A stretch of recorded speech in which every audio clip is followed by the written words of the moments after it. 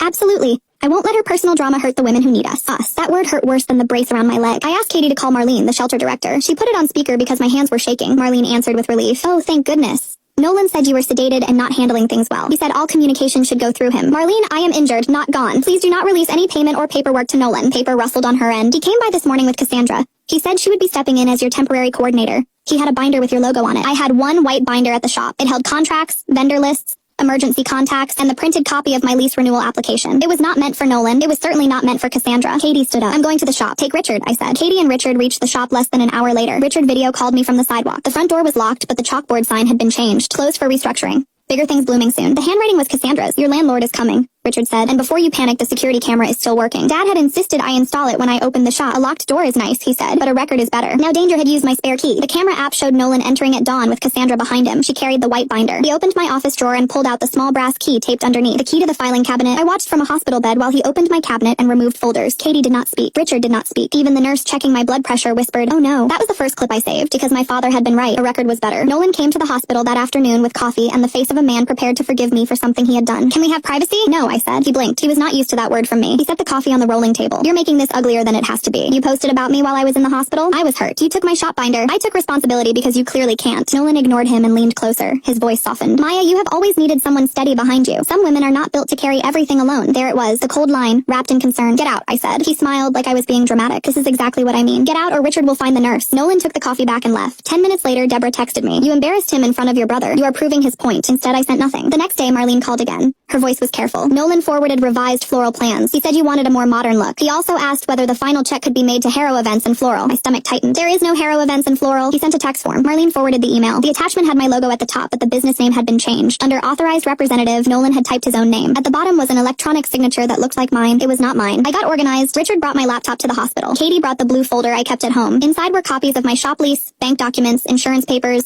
business registration, vendor contracts, and the original shelter agreement. From that bed, with my leg raised, I changed every password I could remember and removed Nolan from the shared calendar. Then I called my landlord, Mr. Alvarez, and told him nobody but Katie and Richard had permission to enter my shop. He said, I already figured something was wrong. A man came by asking how hard it would be to add his name to your lease. When? The morning after your accident. While I was waiting for surgery, Nolan had been trying to add himself to the shop lease. Mr. Alvarez continued. He said you two were engaged and wanted it done before the insurance confusion. I told him I would need to hear it from you. I thanked him and he said something that closed my throat. Your father was a good tenant before you. I know whose shop that is. The public humiliation came 2 days later. I was discharged to Katie's apartment and still had not defended myself online, so Nolan filled the silence for me. He went live from my flower shop. Nolan stood behind my work table with Cassandra beside him. My father's pruning shears were on the table between them, taken from the shadow box in my office. Nolan smiled into the camera. A lot of you know there has been personal difficulty this week. I won't speak badly about anyone, but the shop deserves stability. The shelter deserves stability, and I deserve a partner who does not punish me for stepping up. Then he lifted my father's shears. Maya's dad believed in this place. I believe he would want it protected, even from emotional decisions. I made a sound I did not recognize. Then Deborah commented, she will understand when she calms down. When she calms down, the man who ignored my surgery was using my father to make himself look noble. If you have ever been made to look unstable by someone who knows exactly where to press, you understand how lonely that moment felt. Was I wrong for wanting people to see the truth before he took everything I built? If you believe a woman should not have to defend her own name from a recovery couch, please let me know I was not losing my mind, because right then I needed one witness more than I needed sympathy. Richard downloaded the live video before Nolan deleted it. That became our second proof. Katie wanted to post the security footage immediately. Richard wanted to remove Nolan himself. I said yes to the locks. I said no to the public fight. Nolan wanted me to look emotional, so I became paperwork. The shop locks were changed. The payment processor was frozen. The shelter check was placed on hold. Vendors were told to confirm orders only through my new email. Marlene kept the contract active, and past seasonal helpers volunteered after Katie quietly called them. The problem was the story Nolan had written around me. He kept writing it. He sent long texts about protecting my legacy, then shorter texts when I did not answer. Then he sent a photo of my apartment key on his palm. You forgot I still have access to more than the shop. That made my skin go cold. I had given Nolan a key when staying over became routine. Richard went to my apartment with Katie and changed that lock too. While there, Katie noticed my hallway drawer was crooked. It held forms for a business line of credit. My name was at the top. Nolan's was typed as co-applicant. Sticky notes marked where a signature should go. On the front page, someone had written in Nolan's handwriting, tell her it is just for the cooler repair. That was the middle twist. This was not only about Cassandra or one cruel caption. Nolan had been preparing to use my accident and reputation to get access to money. Katie connected me with a lawyer named Elise. Do not warn him, she said. Do not argue with his mother. Do not negotiate through friends. Preserve everything. So I did. He posted that I had locked him out of a business he helped create. He told friends I was refusing to pay him for years of labor. He told Deborah my accident had triggered a breakdown. But without access to the shop accounts, Nolan could not order flowers. Without the payment processor, he could not receive money. Without my vendors answering him, he could not deliver anything except confidence. 2 days before the luncheon, Marlene called. He just emailed the board saying you are medically unfit and Cassandra's new company will complete the event. New company? Harrow Bloom Collective. Can you forward that to Elise? Already did, Marlene said. And Maya? I'm sorry I believed him even for an hour. The luncheon was held at a community arts center. I could not stand long, so Katie drove me there with my boot propped on a pillow. Richard and 3 volunteers unloaded flowers.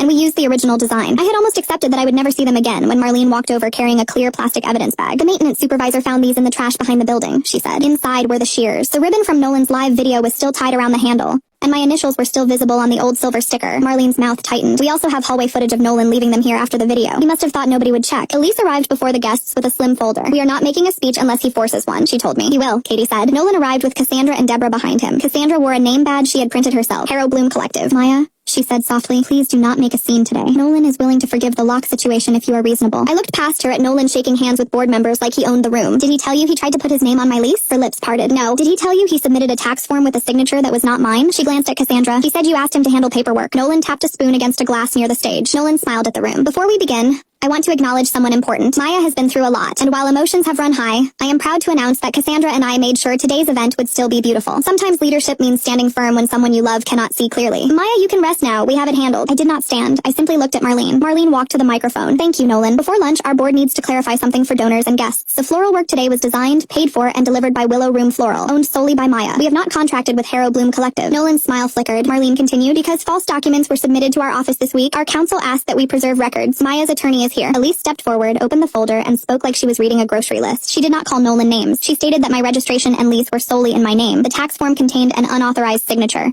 The email header linked to Nolan's phone. The shop camera showed him removing documents, and the art center footage showed him discarding my father's shears. Nolan laughed too loudly. This is ridiculous. She gave me access. Elise looked at him. Access to a key is not access to ownership. Someone near the front whispered, oh my. Cassandra took one step away from him. Then Elise placed the final page on the podium. There is also the business credit application found in Maya's apartment. The lender confirmed an online pre-application was started the morning of Maya's accident from an IP address associated with Nolan's workplace. The requested amount was not for a cooler repair. It was for a new event company under Nolan's control. Nolan looked at Deborah. Mom, don't listen to this. Deborah did not move toward him. Cassandra whispered, you told me she signed those. Nolan turned on her so fast the mask slipped, because she was supposed to. A plan that failed because I survived, woke up, and checked the locks. Marlene asked security to escort Nolan out. He argued and tried to reach for the folder. Richard stepped between them without touching him. Security guided Nolan toward the exit, while donors pretended not to stare and absolutely stared. At the door, Nolan shouted, you would still be making grocery store bouquets without me. My work was on every table in that room, and his new company had delivered nothing but a fake badge. The shelter board paid my final invoice before dessert. Marlene added a written apology and booked me for their winter gala. Two vendors who had been ignoring my calls because Nolan told them I was unstable came to the shop later with flowers and embarrassed faces. Deborah called that night. I owe you an apology, she said. I wanted to believe my son was rescuing someone. It was easier than admitting he was taking from you. I sat at Katie's kitchen table with my boot on a chair and my father's shears beside me. Thank you for saying that. He asked to stay with me. I told him he needs to speak with an attorney and return anything else that belongs to you. Cassandra messaged me the next morning. She said Nolan told her we broke up months earlier and that the shop was half his because he had saved it from failure. She believed him because she liked feeling chosen. I wrote, I hope you learn from this without needing someone else to pay the price. Then I blocked her. Nolan tried email, a new account, and finally a handwritten letter slid under Katie's apartment door. I kept it because Elise told me to keep everything. Then I stopped reading. The lender closed the pre-application after confirming I had not authorized it. My bank added protections. The police report was slow and boring, but boring records have power. Nolan lost his job after his workplace confirmed the credit application started from their network. Elise sent the right documents,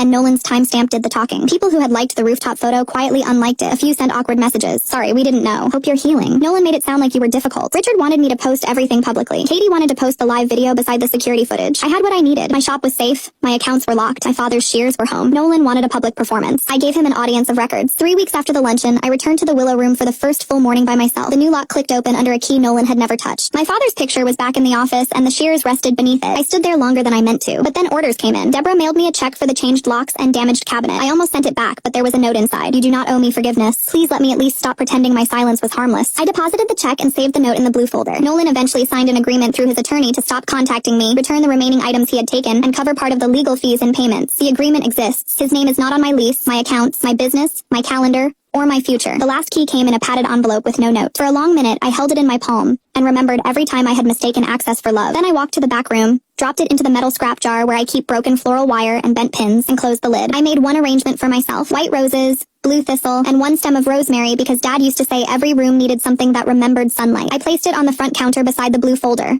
now labeled in thick black marker, mine. I checked the new camera once. The screen showed an empty sidewalk, a locked door, and my reflection in the glass, standing steady on one good leg and one healing one. My mother demanded I cancel my wedding and give $50,000 for my sister's dream wedding. When I refused, she threw coffee at my face in front of 60 guests. Then my fiancé walked in and revealed the secret I'd been keeping from all of them for years. The coffee reached my skin before the shame did. One second I was standing beside the dessert table at my sister's bridal brunch, holding my ivory wedding binder against my ribs. The next second, hot coffee ran down my cheek, slipped under my jaw, and soaked the collar of the blue dress my mother had insisted was less selfish than black. Someone gasped my name. My mother still had the empty cup in her hand. Her lips trembled, but her eyes were sharp. "See what happens," she said, "when you make everything about you?" My name is Noelle Mercer. I was 33, a project manager for a hospital construction company in Columbus, Ohio. And until that afternoon, most of my family thought I was the cold daughter, the practical one, the one who always had money, always had a plan, and apparently owed both to everyone else. That lie had been planted slowly. My younger sister Sienna was the soft one. She forgot rent and called it anxiety. She quit jobs and called it healing. She cried in bathrooms at family dinners and somehow came out with people apologizing to her. My mother, Diane,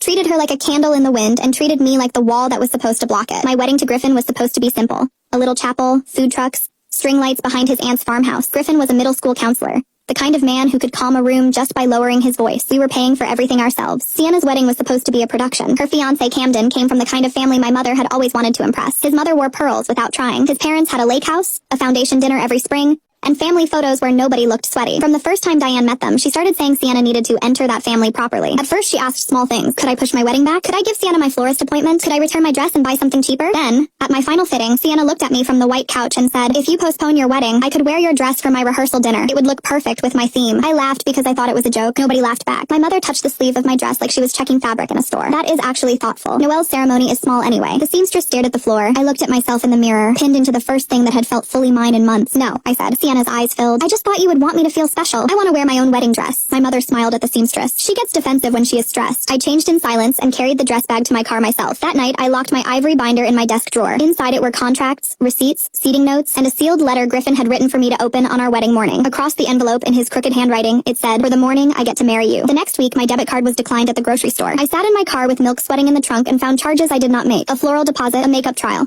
a tasting fee. When I called the bank, the woman on the phone said a family member had recently updated a linked vendor profile. I knew exactly who. Sienna had borrowed my laptop during Sunday dinner. She said her phone was dying and she needed to check a bridal portal. I had left her alone in my kitchen for 10 minutes. I drove straight to my parents' house. My father Hartley opened the door in lawn shoes and looked like he already knew the weather inside. My mother was in the kitchen trimming flowers. Sienna sat at the breakfast bar scrolling. "Did you put my card on Sienna's vendor accounts?" I asked. My mother did not blink. "Hello to you too." "Did you?" "It was temporary," Sienna whispered. "Camden's parents were going to reimburse it. You used my card without asking." My mother set the scissors down. "Because every time your sister needs help, you make us beg. You have a stable job, you have Griffin. Sienna has one chance to make the right impression." "The right impression with my money?" Her mouth tightened. "Family money is not supposed to be counted so bitterly." That line almost made me laugh, because for years I had been the quiet family money. I had paid my father's dental surgery directly to the clinic when insurance fell short. I had paid 2 months of Sienna's rent when she said her roommate was unsafe, which later meant the roommate wanted her to wash dishes. I had paid my mother's car insurance after she cried that losing coverage would humiliate her at church. I had paid a property tax bill when Dad called me from his parked truck and whispered that he did not know who else to ask. I kept all of it in a gray folder, not to shame them, to keep myself sane. Griffin knew some, not all. When he finally saw the folder,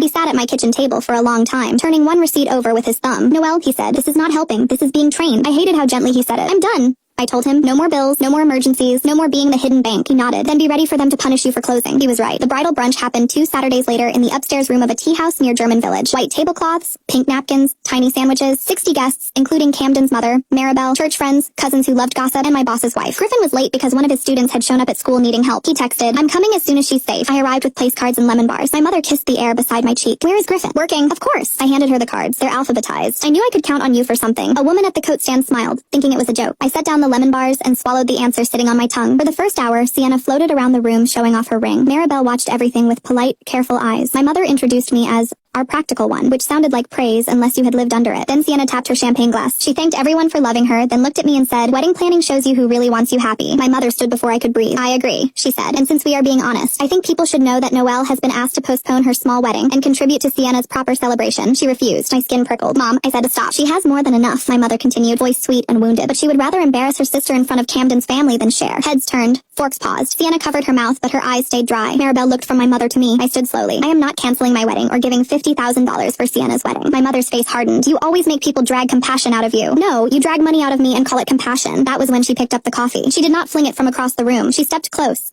enough for me to smell vanilla creamer, and snapped her wrist upward. The coffee hit my cheek, my neck, my dress, and the ivory binder. The binder slipped from my hands and landed half open. Brown liquid spread across the gold corners and under the elastic strap. Griffin's sealed letter darkened at one edge. For a second, the only thing I could say was, my letter. My mother looked at the stained binder, then back at me. You always cared more about papers than people. Something in me went very still. Napkins appeared. Someone touched my shoulder. My Aunt Greer said, Diane, what did you do? Sienna started crying now, loud enough to be useful. My father stood near the doorway, white around the mouth, present like furniture. Then Griffin walked in. He still had his counselor badge clipped to his belt. He saw my face, the wet dress, the binder dripping onto the floor, and the empty cup in my mother's hand. He set his own coffee on the nearest table very carefully. Then he came to me. Is it bad? He asked, touching my jaw with 2 fingers. No. He looked at my mother. Did she throw that at you? My mother rushed in. It was a misunderstanding. Noelle escalated and the cup slipped. Griffin looked at the coffee on my cheek, then at the stain on my dress, then at the cup. The cup slipped upward. A few people shifted. My mother's smile cracked. This is private family business. No, Griffin said. Private is what Noelle has been doing for this family for years while you told everyone she was selfish. My heart started beating in an uneven, ugly way. Griffin, I whispered. He looked at me, not asking permission exactly, asking if I wanted him to stop. I looked at the ruined envelope. I did not stop him. He turned toward the room. Noelle paid Hartley's dental surgery when the bill was past due. She paid Sienna's rent twice. She paid Diane's car insurance. She paid a property tax bill that would have embarrassed this family far more than a simple wedding ever could. The room changed. Not loudly. It tightened. Sienna whispered, You paid my rent? Yes, I said. You told me Dad did. I know. Camden stood halfway. The rent was Noelle. Griffin did not look away from my mother. There is more. The vendor charges on Noelle's card were not authorized. Sienna put her card into the wedding portals after borrowing her laptop. Camden turned to Sienna. Is that true? It was temporary, she said. Almost exactly like my mother. Maribel spoke for the first time. Temporary starts with permission. My mother lifted a shaking hand. You are all enjoying this because Noelle wants to punish me. No, Griffin said. She wanted to protect you. I'm the one who is tired of watching it. My father made a sound then, small and broken. Everyone looked at him. He moved to the gift table and picked up a worn brown leather folder I remembered from childhood. He had carried insurance papers in it, tax letters, things my mother said were too boring for us girls. Hartley, my mother said, do not. He looked at her, and for once he did not shrink. I should have told her years ago. My mouth went dry. Dad handed me a stack of copied papers. Your grandmother Ruth left 2 education funds, one for you, one for Sienna. Grandma Ruth had died while I was in college. She used to mail me grocery gift cards and pressed flowers and birthday cards. My mother told me she had left a little something for Sienna because Sienna was younger and needed support. I had believed her because believing was easier than asking. I read the papers twice. My name was on one fund. The withdrawal form had a signature that looked almost like mine if you did not know how I wrote my N. I knew that slant. I had seen it on permission slips and Christmas cards my whole life. My mother's handwriting. How much? Griffin asked. Dad swallowed. A little over 40,000 when she took it. It would be more now. She used my college fund? My father nodded. For Sienna's tuition and some house expenses. She told me you had signed it over because you wanted to prove you could do things yourself. I found the paperwork later. I should have told you. I was ashamed. My mother snapped. She was stronger. Sienna needed it more. There it was, the whole rotten shape of it. I was not loved less because I had failed. I was used more because I had survived. Maribel stood and picked up her purse. Camden looked at her. Mom, we are leaving, she said. Sienna grabbed Camden's sleeve. Please, he looked at her hand. Did you know about the card? She said nothing. He gently pulled free. That was the first real consequence I had ever seen land on Sienna without me cushioning it. People started leaving in slow, careful groups. Church women avoided my mother's eyes. Aunt Greer hugged me with one arm and whispered, I'm sorry I believed her. My boss's wife squeezed my hand and said, take Monday if you need it. The tea house manager approached and said a hallway camera might have captured part of the incident. If I needed footage, she would help. My mother's head jerked up. Footage? I took the manager's card. You would involve strangers? My mother hissed. You involved 60 guests. Griffin put the ruined binder in a paper shopping bag. Dad carried the brown folder. I walked out with coffee drying on my skin and did not look back when Sienna called my name. The next morning, silent revenge looked like passwords. I removed my card from every shared account. I canceled the rehearsal dinner deposit I had paid months earlier. I froze my credit. I scanned every page from Dad's folder. I sent the bank records, vendor screenshots, and the tea house manager's card to a lawyer named Lillian Cho, who had been recommended by Griffin's aunt. On our first call, Lillian asked, what do you want most? Punishment, repayment, or distance? I looked at the gray folder on my desk. Distance, I said, and repayment if the law gives me that. Good, she said. We can build boundaries people cannot cry around. So we did. No dramatic post. No family group chat speech, no driveway screaming, just clean paper. Dad gave a sworn statement. The tea house sent footage showing my mother step toward me, lift the cup, and the coffee hit. The old education fund company still had archived records. The bank confirmed the vendor charges. When Lillian sent the demand letter, my mother forwarded it to half the family with a note saying I was weaponizing paperwork. That was her mistake. The letter was boring in the most useful way. Dates, amounts, attachments, still frames, no insults, nothing emotional for her to twist without dragging everyone back to the facts. Aunt Greer called me that night. I owe you more than one apology, she said. I was standing in my laundry room staring at the blue dress in the sink. The stain had turned the collar a dull brown. For what? For believing your mother when she said you thought you were better than us? I pressed my fingers into the wet fabric. She said that? For years, honey. I closed my eyes. A woman can pay bills in silence for years and still be called cold by the people warming their hands over her. Sienna came to my apartment 3 days later. Griffin opened the door and waited for me to nod before stepping aside. She had no makeup on. Her ring was gone. Camden postponed everything, she said. His mother said they will not help pay for a wedding with unresolved financial issues. That sounds fair, she flinched. I didn't know about Grandma's fund. I believe that? Her shoulders dropped. But you knew about my card. You knew Mom was trying to make me cancel my wedding. You knew she humiliated me because it helped you. Sienna looked down at her empty ring finger. I liked being the easy daughter. I waited. And you being the hard one made my life easier. It was the first honest thing she had said in years. I opened the gray folder and handed her copies of the rent payments. I am not asking for this today. I am asking you to look at it without turning yourself into the victim. Her mouth trembled, but she nodded. Okay, and Sienna? She looked up. I am not your backup plan. plan anymore. This time she did not cry. She just whispered, I know. The settlement came before summer. My mother did not admit wrongdoing. Lillian told me not to expect a miracle in legal language, but the agreement required repayment of the education fund with a growth adjustment, reimbursement for the unauthorized vendor charges, and a signed written statement to immediate family. The statement said, Noelle provided significant private financial assistance to this family over multiple years. Claims that she refused to help were inaccurate. It sounded stiff. It sounded like a bank wrote it. I loved it. I did not press charges for the coffee. I kept the footage. Lillian said options are doors,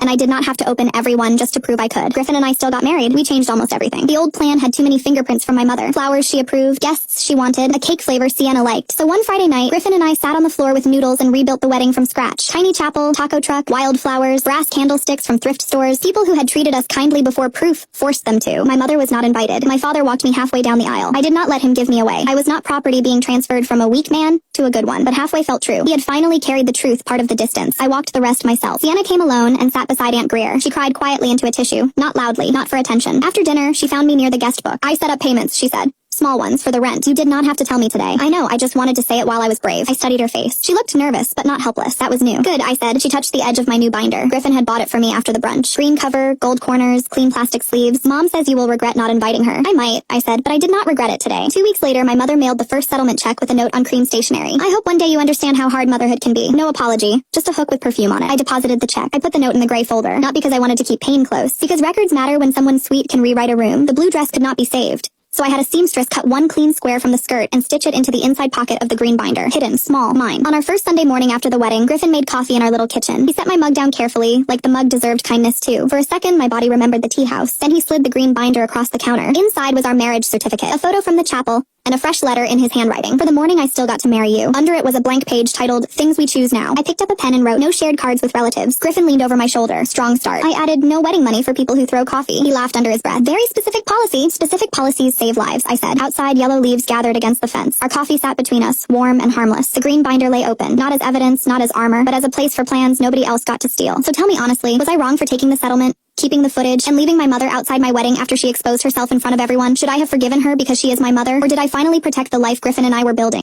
I refused to give my brother all of my money, so my mother branded me as selfish. So I showed her how selfish I can really be. My childhood is marked by one phrase, and one phrase only: stop being selfish. One time when I was 9, I set up a yard sale where I sold all of my old belongings and made almost $100. But when I announced it to my family at dinner, my mom just asked why I didn't give some of the money to my younger brother, who was 8 at the time. A feeling of guilt immediately washed over me, and I handed Trent $20. But instead of thanking me, he gave my mom a look. My mom then told me to stop being selfish, and I ended up giving him $80. On some level, I knew it wasn't right, but I did it anyway, because her approval mattered more to me than my feelings. Fast forward to last week, when I turned 27. For the first time in my life, I've achieved financial stability. I have a pretty solid savings account and a 401k, which might not sound like much, but to me, an ex-shopaholic, is a very big deal. And of course, I didn't want to be selfish. So at the last family gathering, I came with a very big announcement. This Airbnb expert at my job was looking for someone to invest in a house renovation with him, and in exchange, they'd receive 10 times the amount in passive income every year for the rest of their lives. I could have signed up myself, but I wanted to give the opportunity to Trent. On the way there, I kept telling myself that this was the last key I needed to prove that, once and for all, I was not selfish. But of course, my hopes were shattered, because when I got to my mom's house, Trent opened the door. Did mom tell you my laptop broke a few months ago? I stared at him blankly, and he just sighed. Mom, I told you Maggie would forget to buy me a new MacBook. I heard footsteps, and suddenly my mom was beside him. They both stood with their arms crossed, and my mom told me that if I was going to be selfish and not buy my younger brother new things, then I didn't even deserve a nice job, car, or anything. And before I could explain why I came empty-handed and tell him about the Airbnb that would make him an extra $5,000 a year, he chimed in. Maggie, I've always protected you at school. Remember the bullies? I did remember, because he never let me forget. You see, in high school, I was tormented all day, every day. And one time my brother threatened them to stop, so they did. But it only lasted one day. Still, he raves about it to me and my mom, talking about it like he was a great Roman soldier. And I know this might sound pathetic, but I wasn't even angry. I just felt tears sting my eyes. My fingers clutched the brand new iPhone in my pocket that I had gotten from my mom. And as I was about to give it to them, they kept going. You know your brother Trent just got fired from his role as cashier at the local Quick Check. 10 years of employment down the drain. How do you plan to support us during this? In an instant, my sadness turned to anger. I stared at the entitled faces of my family. Not once during this whole ordeal was I invited inside. I thought about my friends' families that I had been introduced to, how they were always warmly greeted with a hug, never yelled at, never made to cry, never treated like the family slave. I took a deep breath and asked them if they had any gifts for me. My brother rolled his eyes. It's always about you, isn't it, Maggie? I kept a completely stoic expression while he retrieved it. The gift in question ended up being a discount coupon for a milkshake at Burger King. I'm lactose intolerant. Well, that was enough for me. I kept my gifts to myself and walked back towards my car. The second I turned the corner, I broke down. I thought back to all the times I gave into their BS demands, all the times I chose them instead of me. I think that moment was the first time I actually let myself feel angry. And for once, I wanted to do something about it. I turned the car around, left my mom's new iPhone in the car, and walked up the driveway. Again, Trent answered the door. Glad you're done with your little temper tantrum. Now let me ask again. Where are our gift? Hey Trent, I interrupted. Who pays for your phone bill? Mom's boyfriend. He answered. I knew he was confused. What about your gas? Your health insurance? Who covers your weekend food deliveries? Or your premium coffee subscription? The smirk was wiped from his face, and that's when my mom came. Hey mom, who pays for your guys' rent? Who pays off the car insurance? They both turned to look at each other and had the oh wait look plastered on their faces. You see, I had previously told Trent that my mom's boyfriend was covering his payments because I knew that would help him like him more. And when my mom was on the verge of kicking out Trent, I told her Trent was paying off the bills. I didn't even stick around to explain. I just left. And even though I felt like a badass, mess. It was still really hard. So I spent the entire night bawling my eyes out. And when I woke up, I noticed my phone had been bombarded with dozens of texts and missed calls. The first voicemail was angry. The second was threatening. By the 10th, they were practically begging to talk about this rationally. It was the first time I'd ever stood up to them. And while part of me wanted to savor the moment, the practical side of my brain was already calculating what this would mean financially. I'd been supporting their bills for years, paying for Trent's phone, health insurance, streaming services, and covering most of Mom's rent whenever she came up short. After a quick tally on my calculator app, I realized I'd been spending nearly $2,000 a month on them. Money that could have gone toward my own future, or even that Airbnb investment. The calls kept coming throughout the day, and by evening, Mom's tone had shifted completely from angry to pitiful, claiming that they'd be evicted if I didn't fix this misunderstanding right away. I turned my phone on silent and went to bed early, waking up the next morning to 37 missed calls and a series of increasingly desperate texts about how the landlord was threatening them and utility companies were sending final notices. For a brief moment, I felt that familiar twinge of guilt and responsibility, my finger hovering over the call button as I considered giving in just one more time, but then I remembered the look on their faces when they demanded gifts while not even inviting me inside. I decided to take a personal day from work to clear my head, spending the morning reorganizing my finances and realizing with a shock that without supporting my family, I could actually afford to make that Airbnb investment myself. While I was crunching numbers, my coworker Jamie called to check on me since I rarely missed work, and when I explained the situation with my family, she invited me to lunch, saying I sounded like I needed a friendly ear. Over sandwiches at the cafe near my apartment, I found myself telling Jamie everything about the yard sale when I was 9, about high school, about how they treated me at my birthday visit, and with each revelation, her eyes grew wider until she finally put down her fork and said, "Maggie, that's not normal family behavior, that's financial abuse." The words hit me like a physical blow, and I spent the rest of lunch in a daze as Jamie gently explained that what I'd been experiencing wasn't just occasional selfishness, but a systematic pattern of exploitation that had been normalized for me since childhood. When I got home, I finally called my mom back, keeping my voice steady as I explained that I would no longer be covering any of their expenses, and when she started crying about how they'd end up homeless, I calmly suggested that Trent could get another job, or they could apply for assistance programs. Mom switched tactics immediately, her voice hardening as she accused me of abandoning family in their time of need, reminding me of all the sacrifices she'd made raising me. But this time her guilt trips bounced off me like raindrops on a windshield. I ended the call with a simple, "I love you both, but I can't keep doing this," and blocked their numbers for the rest of the week to give myself space to think. The next 2 weeks were the most peaceful of my adult life. I invested in that Airbnb opportunity, started therapy with a counselor who specialized in family dynamics, and even joined a local hiking group where I met some genuinely kind people who seemed to like me without expecting anything in return. 3 weeks after cutting off financial support, I received a letter from Trent that started with accusations, but eventually admitted they'd been kind of depending on me too much and asked if we could talk in person. I agreed to meet them at a neutral location, a coffee shop downtown, rather than at their house or mine, and arrived early to secure a table in the corner where I could see them coming. Mom arrived first, looking noticeably more worn than I remembered, her hair pulled back in a messy ponytail rather than her usual perfect styling, and when Trent joined her a few minutes later, I noticed he was wearing a uniform from the local grocery store. The conversation started awkwardly, with Mom explaining that they'd been forced to make some drastic changes after I abandoned them, but I just sipped my coffee and waited for them to get to the point. Eventually, Trent admitted he'd taken a job stocking shelves overnight, and Mom had started babysitting for neighbors to make ends meet, but they were still behind on rent and facing possible eviction if they couldn't come up with $2,000 by the end of the week. I looked at them both for a long moment, remembering all the birthdays when my gifts had been an afterthought if I received anything at all, the times I'd given up opportunities to pay for Trent's latest whim, all the years I'd been made to feel that my sole value was in what I could provide. "I can help you this one last time," I said finally, pulling out my checkbook, "but I have conditions." Their faces lit up with relief until I explained my terms. I would pay the $2,000 directly to their landlord, not to them, and in exchange, they would attend 3 family therapy sessions with me and my therapist. Mom immediately balked, claiming there was nothing wrong with our family dynamic that needed fixing by some stranger, but Trent, surprising me, nudged her arm and muttered, "It's just 3 sessions, Mom, and we need the money." I wrote the check on the spot, but made it clear this was the last financial assistance they would receive from me, unless there was a genuine emergency, and despite Mom's obvious displeasure, they both agreed to the therapy sessions. The first session was a disaster, with Mom spending the entire hour defending her parenting, and Trent alternatively backing her up and sulking, while I sat there feeling like I was 9 years old again. But my therapist Chen handled it masterfully, not pushing too hard, but also not letting Mom's revisionist history go unchallenged. The second session a week later went marginally better, with Trent actually admitting that maybe he had been a little entitled growing up,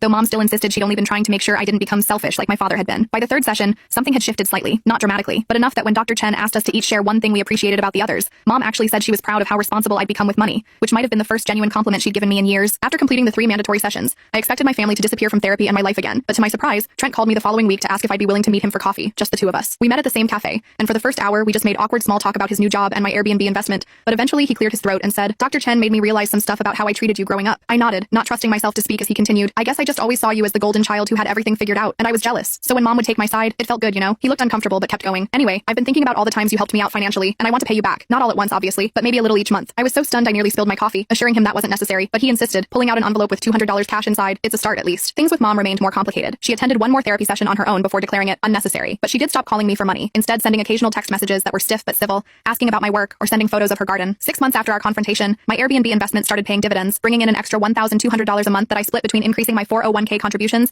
and a separate savings account earmarked for a down payment on my own home. I also started dating again after years of avoiding relationships out of fear that a partner would drain me financially the way my family had, and met Brandon, an elementary school art teacher who was as frugal as he was kind. Our first date stretched from coffee to dinner to a moonlit walk along the riverfront, talking about everything from childhood dreams to financial goals, and I found myself telling him about my family situation without the shame that had always accompanied those stories before. A year into our relationship, Brandon proposed during a weekend camping trip, pulling out a simple but beautiful ring after we'd hiked to a stunning viewpoint overlooking the valley. The wedding planning brought my family dynamics back into focus. Brandon's parents wanted to contribute generously to the ceremony, while my mom offered only criticism about my choices, and Trent asked if he could bring 3 different +1s. I found myself slipping back into old patterns, trying to accommodate everyone else's wishes at the expense of my own, until Brandon gently reminded me that this was our day, not theirs, and we should plan the celebration we wanted. We opted for a small ceremony in a botanical garden with just 50 guests, and when I called to tell Mom about our decision, I braced myself for her disapproval, but to my surprise, she simply asked what she should wear, and if there was anything she could help with. The day before the wedding, Trent pulled me aside during the rehearsal dinner and handed me an envelope containing 15 crisp $100 bills, explaining that he'd been saving up to pay me back and wanted to give me this portion portion as a wedding gift. I hugged him for what might have been the first time in our adult lives, feeling something heal between us that I hadn't even realized was still broken. The wedding day itself was perfect in its imperfection. My veil caught on a rosebush during the processional. Brandon's nephew announced he needed to use the bathroom in the middle of our vows, and the catering company forgot the vegetarian entrees. But surrounded by genuine love and celebration, none of it mattered. My mom even surprised me by giving a toast that, while brief, acknowledged how proud she was of the life I'd built for myself. Brandon and I settled into married life with ease, merging our finances and our futures in ways that felt equal and respectful. And when I got pregnant a year later, we approached the news as a team, researching childcare options and adjusting our budget together. My relationship with my family continued to evolve slowly. Mom still occasionally made comments about my extravagant lifestyle when she visited our modest 3-bedroom home, and Trent sometimes forgot our birthdays or canceled plans last minute, but the old patterns of financial exploitation had been permanently broken. When our daughter Ellie was born, I watched my mother hold her granddaughter for the first time, tears streaming down her wrinkled cheeks, and felt a complex mix of emotions: hope that my child would never experience the conditional love I'd grown up with, fear that I might unknowingly repeat patterns from my own childhood, and determination to create a different kind of family legacy. As Ellie grew from infant to toddler, I found myself hyper-aware of how I spoke to her about money and sharing, careful never to use the word selfish, even when she refused to share her toys with cousins or friends. Brandon noticed my anxiety around these situations and suggested we both read parenting books about healthy financial attitudes for children, which helped me see that teaching generosity didn't have to mean sacrificing self-worth. When Ellie turned 3, we started giving her a small allowance divided into 3 jars, one for spending, one for saving, and one for sharing, letting her decide how to use the sharing portion, whether for buying a gift for someone else or donating to the animal shelter she loved visiting. My mom questioned this approach during a Sunday dinner, asking why we were complicating things instead of just teaching Ellie to share everything, but I calmly explained our philosophy while Brandon squeezed my hand supportively under the table. The true test came during Ellie's 5th birthday party, when Trent arrived without a gift, explaining sheepishly that he'd been laid off again and couldn't afford one. The old Maggie would have slipped him money later or pretended his presence was gift enough, but instead, I suggested he could give Ellie the gift of time, perhaps taking her to the park the following weekend, or teaching her to fish at the lake near his apartment. Trent seemed surprised but agreed, and that outing became a monthly tradition that benefited them both far more than any toy would have. As our family grew with the addition of twin boys 2 years later, Brandon received an offer to become the art department head at a prestigious private school across the state, a significant promotion with better pay and benefits, but one that would mean moving away from my family.